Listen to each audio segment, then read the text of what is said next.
అలైకుం వరహమతుల్లాహి వబర్కాతుహు. బిస్మిల్లాహిర్ రహ్మానిర్ రహీం.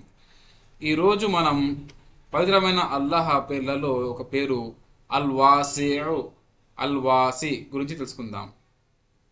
అల్-వాసి అంటే అత్యంత ఉదార స్వభావుడు అని అర్థం.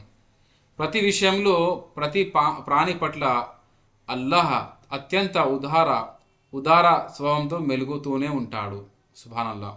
అల్లాహ్ ఎప్పుడూ ఉదార స్వభావంతో మెలుగుతుంటే మనిషి సదా ఉదార స్వభావుడై ప్రవర్తిస్తుంటాడు. నిత్యం తన మేలు కోసం వేల కోసం పాటుపడుతూ ఉంటాడు.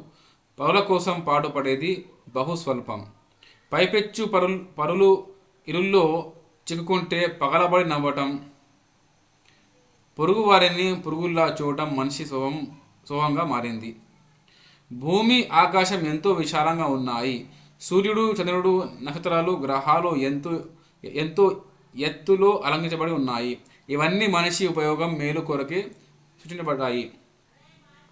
ఇవి అల్లాహ్ విశాల గుణాన్ని, విస్తృతను చాటి చెప్తున్నాయి. ఇది మన కళ్ళకు కనిపించే సృష్టి. ఇంకా మన కళ్ళకు కనిపించని, మన మనోదృష్టికి అందని అల్లాహ్ సృష్టి ఎంతో ఉంది.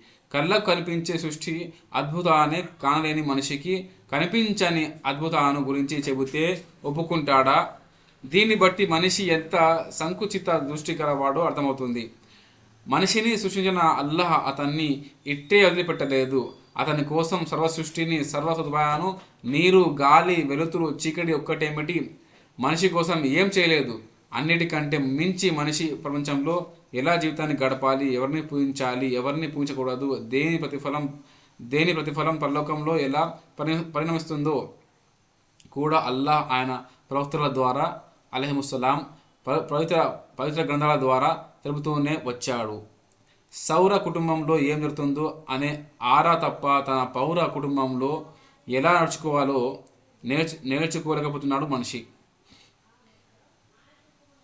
ఆయన్నే ఆరాధించాలని మనిషికి తెలియజెప్పేందుకు అల్లాహ్ అనేక మంది ప్రవక్తల్ని పంపాడు. అలైహిముస్సలాం దివ్య గ్రంథాలను పంపాడు.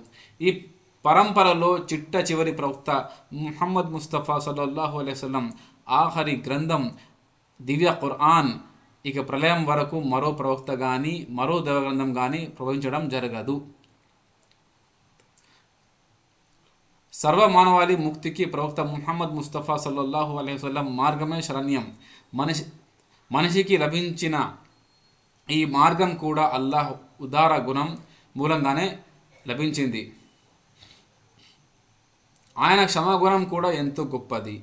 చివరి శ్వాస వీడక ముందైన మనిషి ఆయన వైపునకు మరలి రాకుండా ఉంటాడా అని అల్లాహ్ ఎంతో క్షమాగుణంతో, ఉదార స్వభావంతో ఎదురు చూస్తూనే ఉంటాడు.